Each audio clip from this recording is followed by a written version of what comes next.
कृपा hair tonic आयुर्वेदिक औषधी वनस्पतींचे परिपूर्ण मिश्रण 100% आयुर्वेदिक। आता इंग्रजीचा विषय, दोन विषय मला प्राधान्याने मांडायचे आणि त्याचा जो क्रम होता तो क्रम लहाने सरांमुळे मला बदलावा लागला। तुम्हाला किस्सा सांगतो। मी ज्या वेळेला पूर्वी डॉक्युमेंटरी फिल्म बनवत असे त्यावेळेला एका आदिवासी भागामध्ये गेलो। त्या आदिवासी भागामध्ये एक झाडाच्या सालांपासून मुखवटे वगैरे बनवणारा कलाकार होता। त्याचं आम्हाला चित्रीकरण करायचं होतं। मी त्याच्या घरी गेलो तर मी बघितलं की त्याच्या भिंतीवर त्याचा पासपोर्ट लावलेला होता। आदिवासी जसा नेहमी आपल्या भागामध्ये असतात तसा वर संपूर्ण उघडा, कमरेला टॉवेल गुंडाळलेला आणि त्याच्या भिंतीवर पासपोर्ट, याचं मला विलक्षण आश्चर्य वाटलं। मी म्हटलं यार याच्याकडे कशासाठी, का पासपोर्ट का लावलाय, याच्याकडे का पासपोर्ट असेल। त्याला मी विचारलं की काय रे तुझं कसं काय, तू एवढ्या छोट्या खोपटामध्ये राहतोस, तुझ्याकडे हा पासपोर्ट आहे, त्या पासपोर्टवर शिक्के पण मारलेले आहेत, मी तू परदेशातही जाऊन आलायस, काय विषय। त्याला धड मराठी बोलता येत नाही, हिंदीचा पत्ता नाही। त्याला विचारल्यावर तो म्हणाला की मी एका सरकारच्या योजनेमध्ये कलाकार म्हणून मला लंडनला नेलेलं होतं। तिथे लंडनला गेल्यानंतर मग त्याने त्याचा अल्बम दाखवला। त्या अल्बम मध्ये लंडनच्या राणी बरोबर काहीतरी बर्मिंगहॅम पॅलेसमध्ये तो बोलतोय असं त्याचा फोटो होता। ती पण ऐकते, हा पण बोलतोय। मला अजून आश्चर्य वाटलं। म्हटलं अरे तू कसं काय, मराठी तुला व्यवस्थित बोलता येत नाही, तू इंग्लंडच्या राणीशी काय बोलला असशील। तो मला म्हणे नाही तुमचं म्हणणं बरोबर आहे म्हणे, मला काय येत नाही म्हणे, मला इंग्रजी काही येत नाही, पण म्हणे मला मुखवटे बनवता येतात। तर ते जे मुखवटे मी तयार केले होते तर मला अधिकाऱ्यांनी असं सांगितलं की आपण एका प्रदर्शनामध्ये ते मुखवटे लावणार आहोत। ते मुखवटे जे आहेत ते मुखवटे बघायला कोणी आलं की ते विचारतील हाऊ मच। त्याने हाऊ मच विचारलं की आपण सांगायचं 5 पाउंड्स। तर म्हणे मला राणीने विचारलं की हाऊ मच, मी तिला सांगितलं 5 पाउंड्स। ती म्हणाली थँक्यू, मी म्हणालो थँक्यू। मला एक सांगा की कोणी हाऊ मच विचारलं की 5 पाउंड सांगायचं, याच्या पलीकडे इंग्रजी काय असतं, ते आपल्याला कशासाठी लागतं, आणि याच्या पलीकडे बिझनेस तरी काय असतं।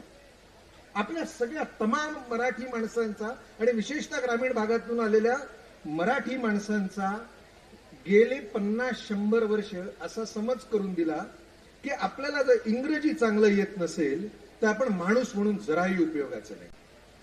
मग होतं काय, वारंवार असं दृष्टी आपल्याला लक्षात येतं की इंग्रजी बोलणारे फुलपाखरं सुद्धा जोरजोरात फडफड करतात आणि इंग्रजी न येणारी आपली वाघरं सुद्धा डरकाळी फोडायचं सोडून उगाच म्याव म्याव करत बसलेले आपल्याला गावोगाव सापडतात।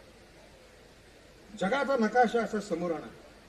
36 देशांमध्ये मी देखील प्रवास केलाय।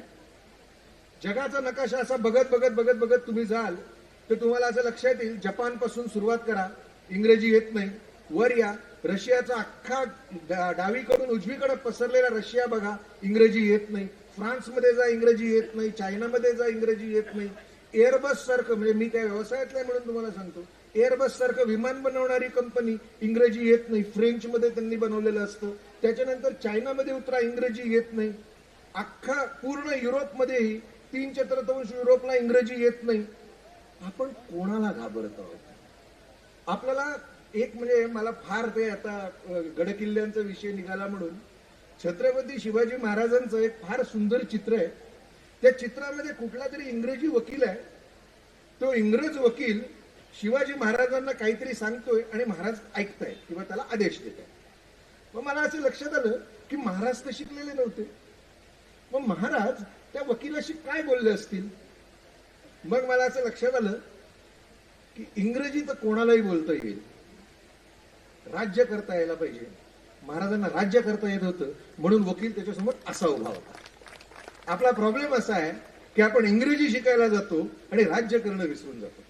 आपल्याकडे काहीतरी मौल्यवान असतं। मी हे इतक्या विस्ताराने का सांगतोय याचं कारण ज्या ज्या ठिकाणी मी महाराष्ट्रामध्ये ग्रामीण भागामध्ये मुलांशी बोलतो त्या वेळेला मला असं लक्षात येतं की फक्त इंग्रजी या एका विषयाने ते आपल्या कोशामध्ये जाऊन बसतात। ते येत नाही म्हणजे आपल्याला काही समजत नाही असं ते स्वतःला मानत राहतात आणि त्याचा आपला स्वतःचा कॉन्फिडन्स जो आहे तो ते सर्वथैव गमावून बसतात. तर माझी तुम्हाला विनंती आहे की शिकायचंच असेल तर राज्य करायला शिका. इंग्रजी बोलण्यासाठी माणसं ठेवता येतात, हे आपण वारंवार पाहिलेलं आहे. की अशी शेकडो उदाहरणं मी पाहिलेली आहेत, तुम्ही पाहिलेली असतील.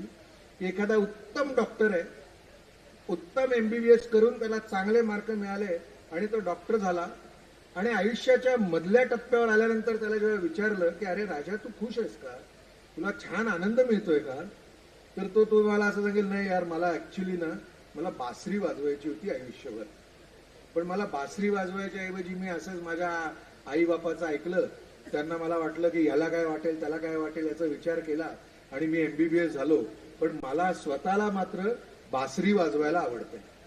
फेल झाला ना तो डॉक्टर, काय त्याचा उपयोग.